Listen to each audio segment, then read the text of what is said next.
Bonjour à tous, bonjour à toi, et bien voilà, le moment est venu, on va enfin faire cette vidéo sur le deuil animalier. Et il a mis du temps, elle a mis du temps à venir, hein, on va pas se mentir, ça fait des années que je t'en parle, et je crois que j'étais tout simplement pas prête à la faire. Et voilà, aujourd'hui je le suis, on va en parler tous les deux, tous ensemble, et puis n'hésite surtout pas à partager ton expérience, tes ressentis, tes conseils, tout ce qui peut éclairer, aider les autres personnes qui regarderont cette vidéo, puisqu'on sait, toi et moi, à quel point c'est un sujet qui est sous-estimé, déjà pour commencer, qui est important et qui est difficile et à aborder et à traverser.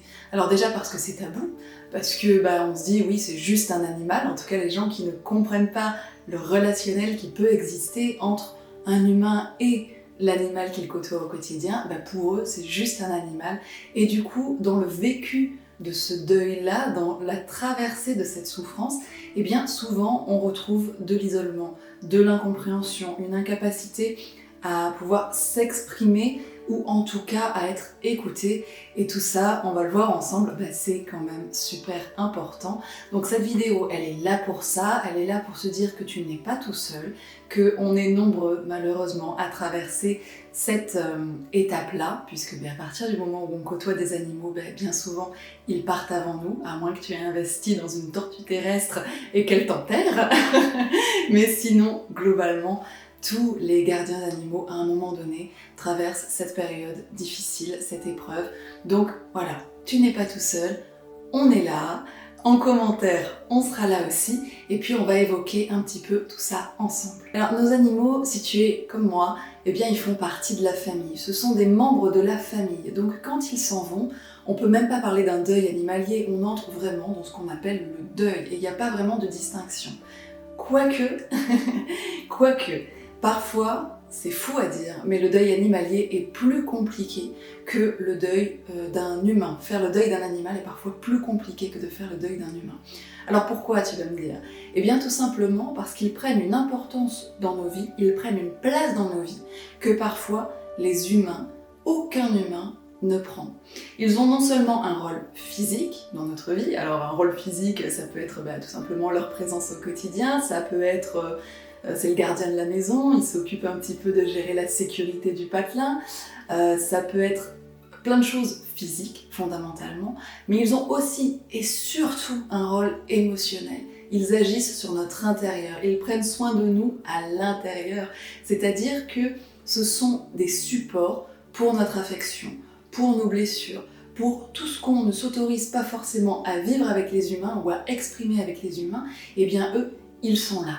Ce qui fait que quand ils s'en vont, c'est un petit peu comme s'il s'agissait d'une bouée au large, on s'appuie sur eux, on se repose sur eux, ils sont avec nous, et c'est ok, mais le jour où ils s'en vont, c'est comme si on s'enlevait cette bouée-là, et on se retrouve au large, complètement dans l'eau, et on se dit ok, à partir de là, soit je nage, soit je coule.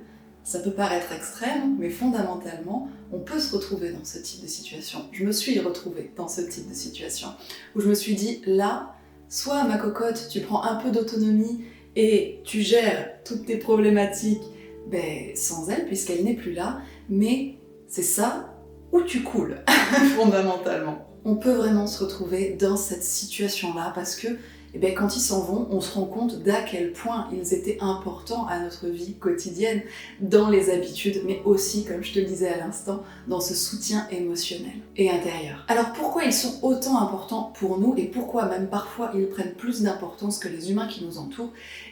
Pour plusieurs raisons. La première, c'est vraiment leur amour inconditionnel et leur fiabilité. Ils nous vouent un amour qui n'a pas de conditions. Jamais ils ne le remettent en question, et on le sait.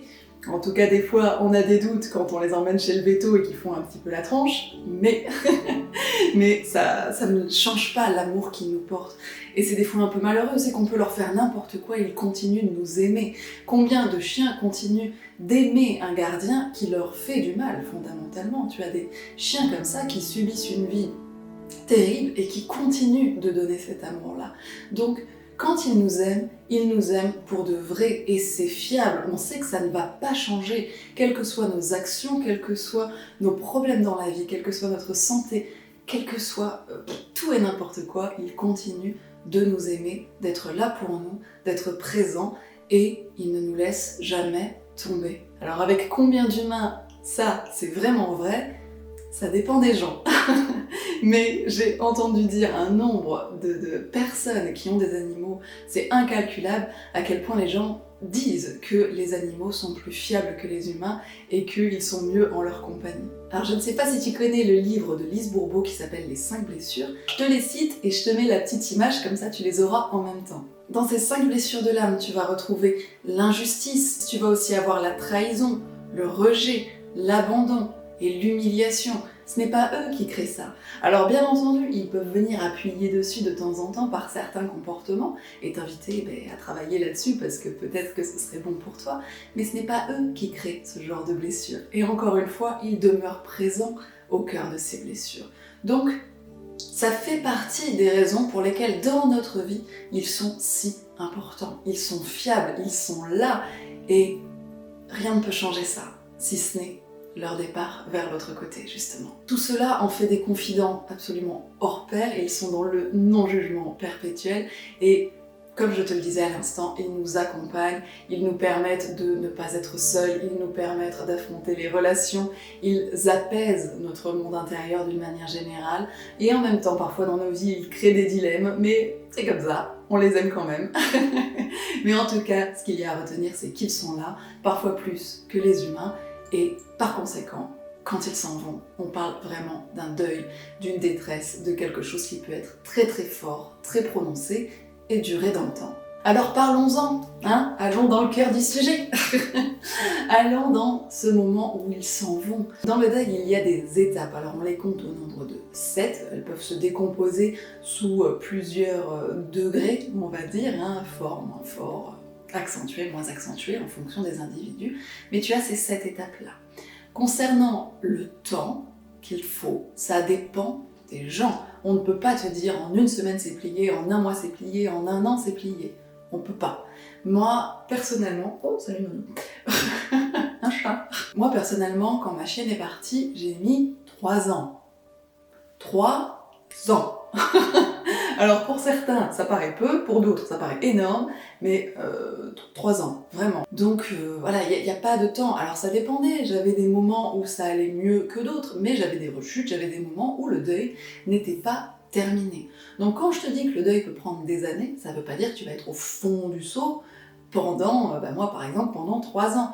Il y a des moments, ça dépend, mais pour que ce soit vraiment fini et que les vagues s'apaisent et qu'il y ait vraiment un ok, c'est zen, ça prend le temps que ça prend. Personne ne peut te dire, à partir de là, c'est terminé, dans 3 mois, c'est plié. Non, on passe tous un temps différent sur les étapes, on bug un petit peu sur certaines étapes parfois, on y reste plus longtemps que si juste on lâchait prise, mais c'est pas grave, c'est normal, chacun son temps, chacun son deuil. Alors une nouvelle fois, je vais t'afficher à l'écran une image avec les étapes du deuil, comme ça tu pourras les visualiser un petit peu plus clairement. Donc la première étape, tu as le choc de ce qui s'est passé, qui en fonction des circonstances peut être plus ou moins important. Ensuite, tu as le déni. Le déni, c'est vraiment le non, il ne s'est rien passé, je refuse d'y croire, ce n'est pas possible. Ensuite, il y a la colère, le marchandage, on en veut à la vie, à l'univers, à l'animal en tant que tel, à nous, pour nos actions, à ce qu'on aurait dû faire, ce qu'on n'a pas fait, ce qu'on a fait, qu'on n'aurait pas dû, etc., etc. Ensuite vient la tristesse, ce moment où on commence à lâcher prise, à se dire « Ok, ce qui s'est passé, je ne peux rien y changer », et on se laisse aller à la tristesse, aux pleurs. Dans toutes ces étapes-là, on reste encore dans le passé, dans le refus, dans quelque chose qui est assez négatif, quelque part, dans le sens où nos pensées sont plutôt orientées vers ce qu'on a perdu, que vers ce que l'on a gagné dans cette relation. C'est vraiment ce côté on broie du noir, quoi, finalement.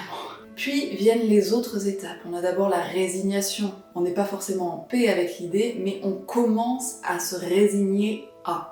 Ensuite vient l'acceptation.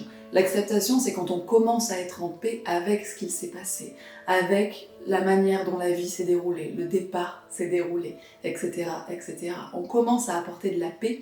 Et dans cette courbe-là, on va avoir quelque chose de plus positif, un élan de vie plus qu'un élan de mort, un élan qui va vers ce que l'on a gagné, vers ce que l'on a appris, vers ce que l'on peut encore construire à travers tout ça. Donc on commence à remonter la pente, comme on dit. Et enfin vient la reconstruction. Il y a cette grande question de est-ce que je dois reprendre un animal tout de suite quand le premier s'en va? Là non plus, il n'y a pas de vraie réponse, il n'y a pas de bonne réponse. Il y a des gens qui peuvent être aidés en créant une nouvelle relation avec un animal très rapidement. Ce ne sera pas la même relation et on peut avoir tendance à transposer la première relation sur la seconde, donc il faut être prudent par rapport à ça, mais ça dépend des gens. Personnellement, Mahok, qui est là, Mahoku, salut il est arrivé donc 3 ans après, quand moi ça commençait à faire son chemin, et ça a été finalement le point de déclenchement de ok, mon deuil il est vraiment fait. J'ai encore pleuré un coup quand j'ai été le chercher, mais après ça s'est construit. Donc il n'y a pas de solution en fait, il n'y a pas de solution miracle, il n'y a pas de réponse miracle. Si tu sens qu'il est important pour toi de reprendre un animal rapidement, fais-le. Sois attentif à ton monde intérieur, ne lui fais pas porter ce qu'il n'est pas censé porter, mais si ça peut t'aider, juste fais-le. Et si tu sens qu'il faut attendre, alors attends. Pareil, personne peut te dire. Donc, enfin, mes derniers conseils là-dedans, tout ce que je peux te conseiller dans ton deuil, c'est de le vivre, d'essayer d'en parler à des gens qui comprennent, à des gens qui sont là pour t'écouter, qui ne vont pas minimiser ce que tu es en train de vivre. Essaye de trouver ces bons interlocuteurs et si tu n'en as pas autour de toi, rien ne t'empêche d'aller voir un psychologue, d'aller voir quelqu'un qui est là pour t'écouter dans le non-jugement et qui peut te permettre d'extérioriser ce que tu as besoin d'extérioriser et aussi peut-être de comprendre en quoi cet animal était si important dans ta vie. Bien sûr, il y a l'amour que tu lui portes, mais il y a aussi, comme on le disait tout à l'heure, parfois beaucoup de bagages, beaucoup de compensations qu'il porte pour nous. Et comprendre ce qu'il portait pour nous et ce qui est si difficile à vivre dans le vécu, ça peut aussi être intéressant et ça peut vraiment te faire avancer. Ça n'enlèvera pas ta douleur, ça n'enlèvera pas ta peine, ça n'enlèvera pas l'amour que tu as pour lui, mais néanmoins, ça peut t'aider dans ton cheminement de deuil et dans ta compréhension intérieure vers un peu plus d'autonomie pour que peut-être l'animal suivant, il ait un petit peu moins de compensation à faire, mais que votre relation soit quand même tout aussi belle. Tu peux ensuite essayer de te remémorer le bon, le meilleur, qu'est-ce que vous avez vécu ensemble, qu'est-ce qui était chouette, qu'est-ce qui vibre encore à l'intérieur. Et enfin, quelque chose qui moi m'a aidé, c'est de côtoyer la vie pour le coup, de pas me laisser juste prisonnière de mes souvenirs et de ses voix intérieures, mais d'aller côtoyer la vie. En l'occurrence, j'allais beaucoup à la SPA, voir les animaux dans les refuges, partager un petit peu de cet amour-là, avec en l'occurrence des animaux qui étaient un petit peu dans le même vécu que moi, parce que eux aussi, ils avaient perdu quelque chose. Souvent, en tout cas, une relation humaine, ils avaient vécu l'abandon, ce qu'on peut ressentir aussi dans ces moments-là, le sentiment d'être abandonné.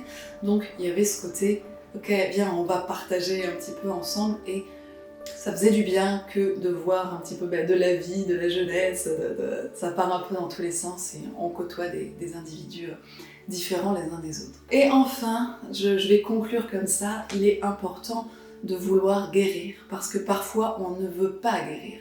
Parfois la peine que l'on ressent, la douleur que l'on ressent, on a l'impression que c'est la dernière chose qui nous lie encore à celui qu'on a perdu, à celui qui est parti. Donc vouloir guérir, c'est aussi important. Et se rendre compte que parfois on ne veut pas, ça fait partie du jeu et de ce qui n'est pas forcément simple. Donc voilà, j'espère que cette vidéo t'aura aidé à comprendre un peu mieux déjà tout ça, à te dire que oui, c'est normal que ce soit très douloureux, oui, c'est normal que ce soit difficile, et non, je peux pas te promettre que ça aille mieux rapidement, mais tu peux trouver des interlocuteurs, tu peux te dire que tu n'es pas le seul à traverser ça et que oui, c'est normal de passer par ces étapes, qu'il y a des étapes, qu'il n'y a pas de temps imparti pour traverser ces étapes, mais que néanmoins, si tu vois que vraiment tu bloques sur une étape et que tu y restes longtemps, alors parle-en. Une nouvelle fois, trouve des interlocuteurs pour essayer de débloquer ce cheminement sur le chemin du deuil. Je t'envoie des gros bisous, je te souhaite le meilleur et puis je te dis à très bientôt.